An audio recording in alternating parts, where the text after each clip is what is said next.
So here we are, just finished up with this remodel of this 4-bedroom, 2-bath house. This has been a complete renovation. Some of these rooms were down to the 2x4s, and as you'll see further on in this video, but hey, you know, I thought this whole project was going to take me 3 months to complete. It took me 6 months, and I'm really happy with the results. So this house is a early 80s build. This neighborhood is extremely nice and quiet. Great neighbors, great neighborhood. It's actually a pretty large development. So all the concrete, believe it or not, this has already been power washed, but you know, from the early 80s up until 2025, you know, it's the original concrete.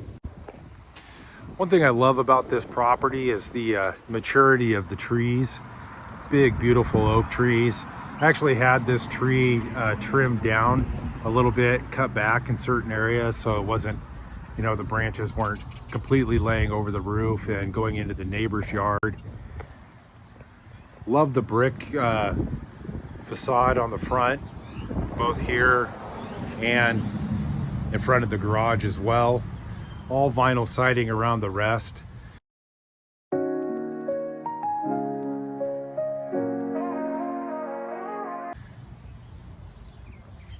Nice little plants, landscaping to beautify the yard a little bit. Now, being we're in Texas, you know, you got to have be careful of the foundations of the houses you're buying. There's a lot of clay in the soil, and houses and foundations are known to settle quite a bit. And so one of the things you have to do is you have to keep this dirt berm going around the foundation. So let's go ahead and check out the inside of the house. So this is our front entry here, and I love having an actual entry, not where you open the door and it walks right into the living room. So the front door here, this is definitely going to have to be replaced. Not that it's a bad door, it's a nice metal security door, but it's old, it's tired. We want to bring it back to its glory and make it very attractive to all buyers who come in and view the house. All old original tile here, original molding on the floors, the running boards, baseboards. It looks like the texture of this wall here. This is just a rolled on sand texture, so that should be very easy to work with. And any patchwork to the drywall, such as where this door is.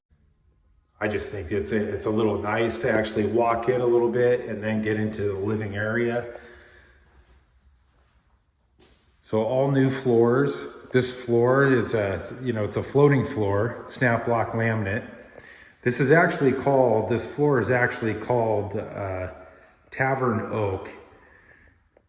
It's got that rustic look to it. Snap block laminate flooring isn't the easiest to work with. I mean, it is simple, but it's not really all that easy. The last floor that was in here was the original snap block laminate. It was all buckling and falling apart. The walls, as you can see, have all been redone, repainted. Nice big picture window with the bench there. I love how it is sunken in like that. So we got that one there, and then we have one in the eating area, your kitchenette area. The kitchen itself, I stripped out all the old cabinetry. So all the cabinetry, the original cabinetries, it had the old laminate countertops, the Formica butcher block style countertops. This kitchen is straight from the 80s. I mean, early 80s. It's got the, you know, that orange kind of yellowish countertops. Everything's the dark, you know, wood brown cabinets, and it's not really in the best of shape. I do love the kitchen sink faucet, and I think we're just going to keep that. It actually is going to go perfect with the design of all the other fixtures that I'm going to add into it. All right, so this is the kitchen, They did take the refrigerator with them, which is kind of standard. People choose to leave it at the house. I mean, refrigerators are expensive, as we all know. And so, but look at these old cabinets. Man, that brings me back to when I was just a little kid, right? They had painted, all dark colors in this house. And with this, I really wanted to lighten it up as much as possible to let a lot of this natural light, as you can see, coming in to the house to make it as bright as possible.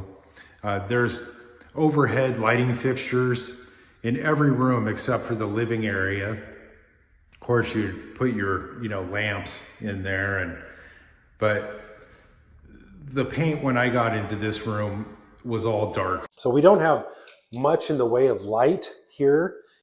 Dark colors everywhere. And so I thought that a nice bright look would really make things pop. And so I decided to go with black and white accents everywhere. Every door is a white door with black handles. All the cabinetry is all white with black handles and black poles. Now, a little idea or something to consider if you're thinking about remodeling or replacing your poles or your cabinetries is that you can go to the hardware store and you can find, just regular poles, kind of run-of-the-mill poles, and some of them will have some unique styles. I actually like to go to IKEA and get my poles there from IKEA. I think, being I'm part, of that Scandinavian blood, I'm kind of partial to the simplicity of these little small poles like that. I don't want a big handle or big pole that's going to be overbearing. Now, I did put good size handles on the actual cabinets, on the larger cabinets, but these things are great. I just love it because you can, either way, you can just pull it just like that. I went with shelving instead of going with full cabinets all the way around the kitchen. Put in a brand new microwave. Before it was an old style, rusted out hood vent and of course a new overhead vent for the stove and the range. But this is all a brand new microwave. I've never even used it, and I'm sure the next owner of this house will appreciate that that's never been used.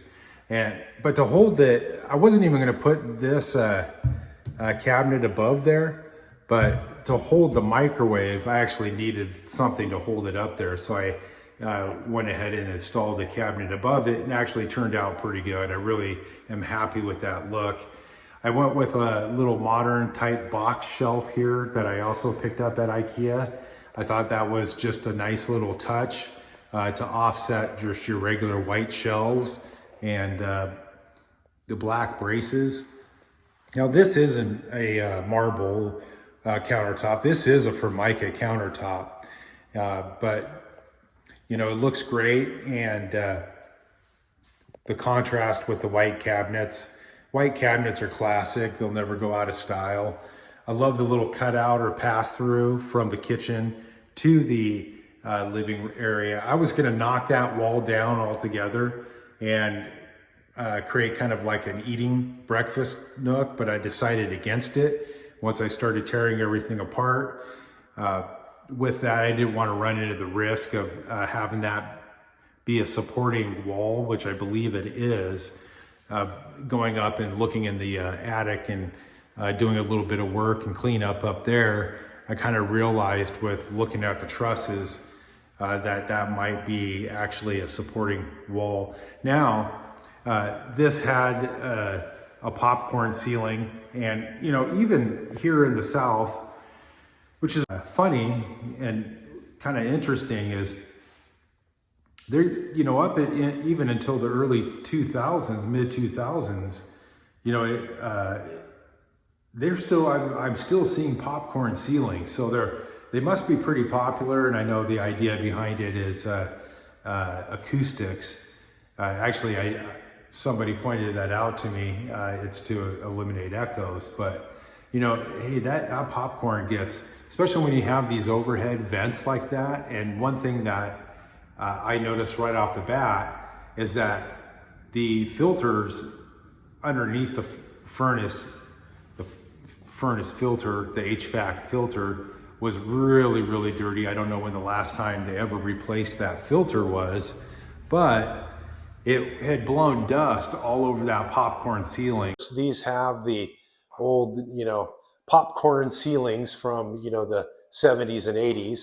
And I don't know why these were popular back then. I guess it just added a little texture, a little something to the ceilings.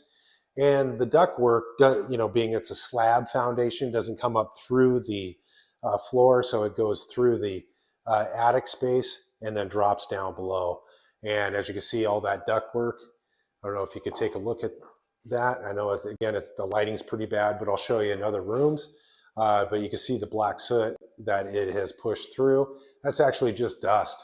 And so when it pushes through with the angle of the ventilation of that vent, it just blows that dust from your ductwork, along and gets caught on that popcorn ceiling. And there's almost no way to clean it off. I mean, so I had to take it all down. This house was built way after the Toxic Substance Act of 1976 went into effect, so I didn't have to worry about asbestos. But here's something you really don't see anymore, and this is your coat closet. And I know a lot of houses don't even have these anymore, at least the ones that I've seen. Kind of nice. I love the coat closets, especially right as you walk in. You can hang it up right at the entry. Now it does have a modern thermostat. Now on the baseboards here, I went with a 4 1/4 inch baseboard, a very tall standing baseboard in the living areas and in the hallways. I also put a baseboard shoe, which is that trim you see around it, also in the living areas and in the eating areas and in the hallways. Now, when I get into the bedrooms here, I just went with a smaller baseboard in here. Same style of baseboard. Everything in here, all the doors, as I had said, they're all matching doorknobs, black doorknobs. This is the first bedroom that we were coming into. And believe it or not, for a 4-bedroom house, I'm actually quite surprised at the size of these rooms. I thought this one, when I originally looked online, before even visiting this house and saw these pictures, I thought this was just like they had cut a bedroom down or shortened up the living room to make another bedroom. And it had looked like this was really narrow. And it kind of does in this video too, but it actually will hold a full queen size bed, and you could fit a dresser in here. Now this has a regular style door for its closet, but it's nice, it's a good size, and I'm not worried about that at all. Here's that first bedroom we're going to take a look at. Kind of a smaller room, but actually not too small. You see we got more vent and dirt and popcorn ceilings we got to work with. One thing I've noticed about just about every room has got one hole, or there's a hole of some sort in the drywall. But a little bit of separation there. That is very, very minimal. And again, we're going to remove all these popcorn ceilings, this old paint, that's all coming down. Now this is crazy, but look at that. That's the old door. Look at that thing, how it's all bowed. And so with all the dark paint and dark colors that this house had, I had to, go through and put a couple coats of primer on the walls. This was all pink. Well, they got a nice, chair border, along the wall there. That is going to come off. Before this This bedroom was all pink. Now this bedroom is a little larger than that first bedroom. And they did have a floor to ceiling openings for the closets in these other 3 rooms. The problem with that today is the cost of getting those big doors. And so to get a door to fit in this right here, because I got 3 different sizes of closets with sliding doors, it was anywhere from $1,300 to like $2,200. And so what I did is I just built a wall coming down and got your regular standard closet doors there. But love those windows. Those are, they open, you know, top to bottom, and just nice big picture windows in the front bedrooms there. We'll come back and we'll go over the bathroom. Now that little door right there, that is actually your furnace. And so notice this is pretty popular here in, you know, everything I've known, being I'm from the Pacific Northwest, that furnaces are in the garage, but they have them here in the hallways. You have a linen closet right there, multi-shelf linen closet. Here's the 3rd bedroom.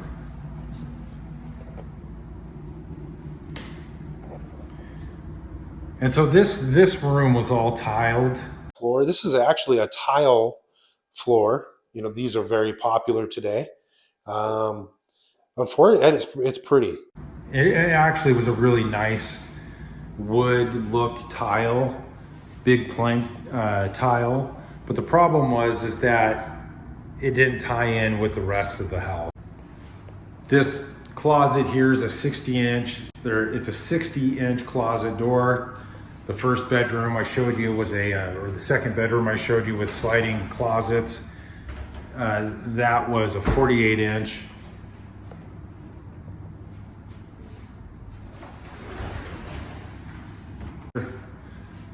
It took a lot of work, and I know I've said this, you know, being it took me twice as long to do it. The ceiling alone was probably one of the hardest parts. And that ceiling, there was a lot of issues, and, you know, I'm sure the previous owners, not just the past owners, maybe not them, maybe the owners before that, you know, the hardware stores, they sell the spray aerosol cans of popcorn repair, and there was a lot of things that were covered up with that should have been taken care of. Tape was falling down, some of the drywall, there was holes in the ceilings and areas. These other 2 bedrooms here, between the ceiling, this bedroom, the one that had the tile in it, and the pink bedroom, between the wall and the ceiling up there was a random gap, and it was anywhere from, you know, a 1/4 inch up to 1.5 inches in some areas. And my home inspector thought that we might have a rare case of truss lift. And that's when the center of the roof is heavy and it pushes down and lifts up the ends of the trusses on the sides of the house and kind of pulls the ceiling up. But that wasn't the case. It was actually that the builders of the house didn't use the same sheet. It had almost been like they had, the sheets of plywood or drywall were damaged at one point in time, so they just cut them and then just put it up there and left it. Every single corner of the ceiling to the walls and almost every corner has been retaped and remudded. There was holes in this wall right here. So now we're on to the last bedroom. This is the master bedroom. And just old original carpet, Again, old original baseboards, another hole in the wall. Nice, huge closet. I mean, this closet is absolutely massive. Look at the size of that. I mean, it literally goes from the door to the wall. There was holes in every room, had holes in the wall, and that's never fun to work with, but just part of the job. Now this closet here, this is a 72-inch closet door. Of course, the inside of the closets are a lot larger than that, but if I was to go with the floor to ceiling closet door, again, that would have cost me about $2,200, and it would have taken 3 panels. I didn't want that. I just wanted 2 panels. So I built a little extended wall on both sides there, and then up above to support it. And again, the continuous running laminate flooring, I'm really happy how that all turned out. This is the master bathroom. And coming into the master bath itself, fan is completely gone.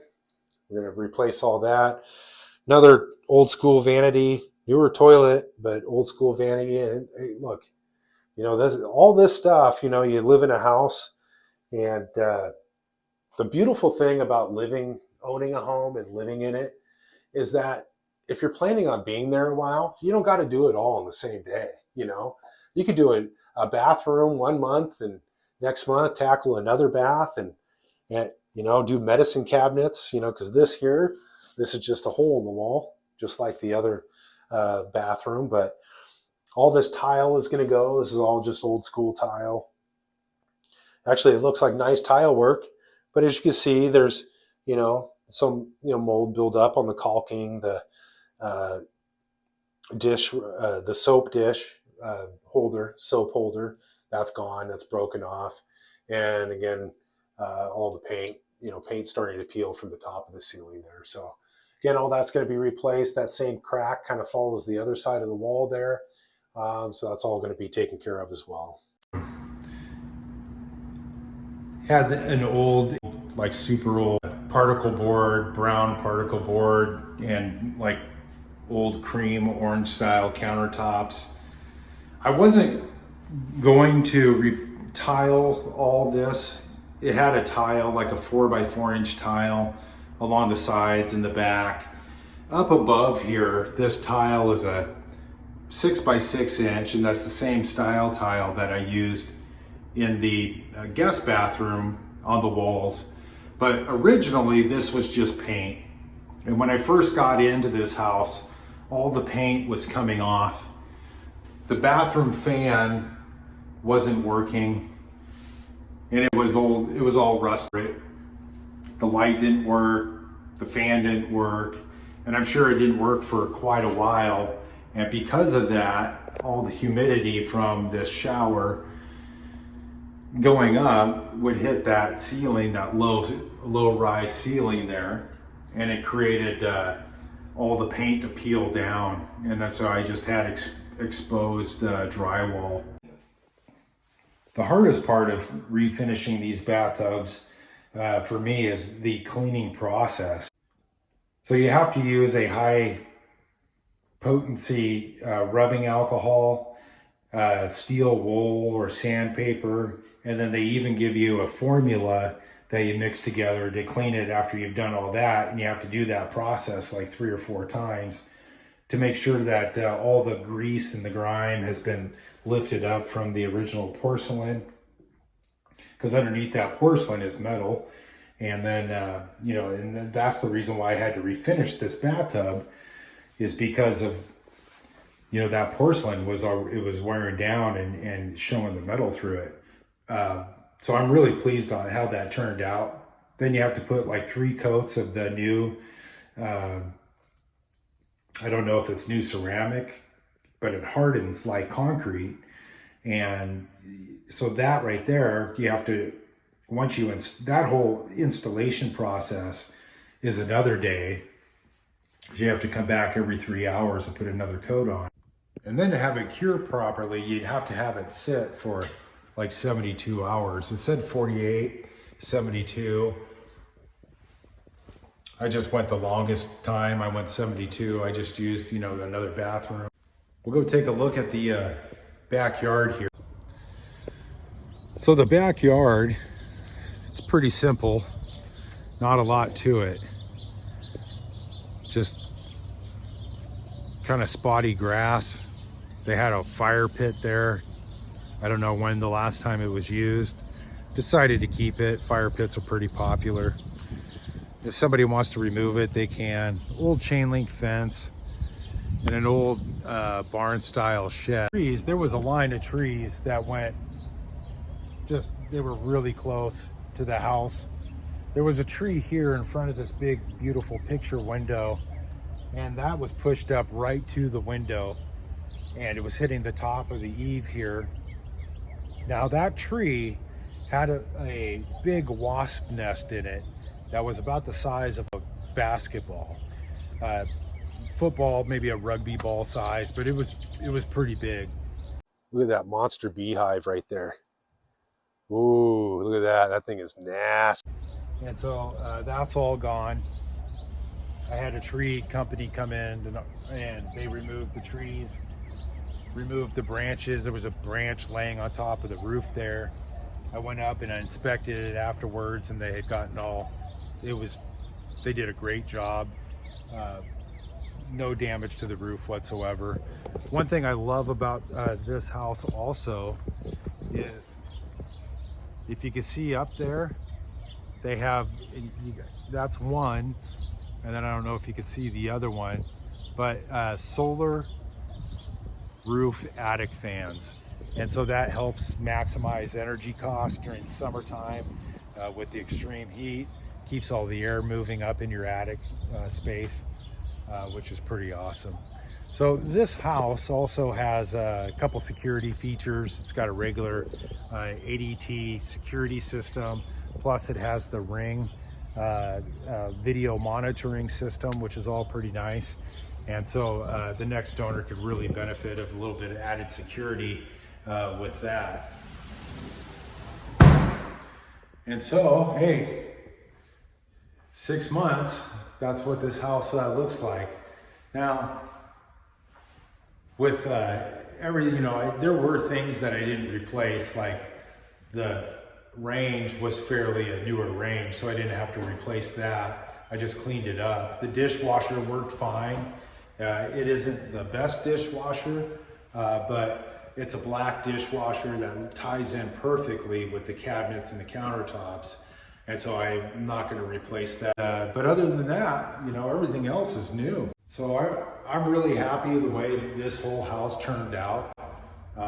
It was very laborious, the mistakes that I kept finding over and over again, having to go back and correct those mistakes to get it back up the way it should be, or built the way it should be properly. That's what took the longest amount of time. Again, that ceiling, this plastered ceiling up here, that took over a month itself just to complete. So hopefully the next owner of this house can really benefit from it. I'm glad that I won't have to sleep on a cot anymore. I did that on purpose to kick myself in the butt so I wouldn't fall and get complacent and be stuck in a comfort zone. That's the biggest worry of mine, is, you know, getting comfortable. And so I put myself purposely in uncomfortable positions to light a fire under my butt to keep me moving. And so the next house, I probably won't do that. I'll probably grab my stuff out of storage and then, you know, but who knows? You never say never, depending on the size of the job and what it's going to take. My whole goal on any house that I get in to renovate is a 90-day term. So you get in, do the repairs, and then 90 days it's on the market again. That's the ultimate goal for me.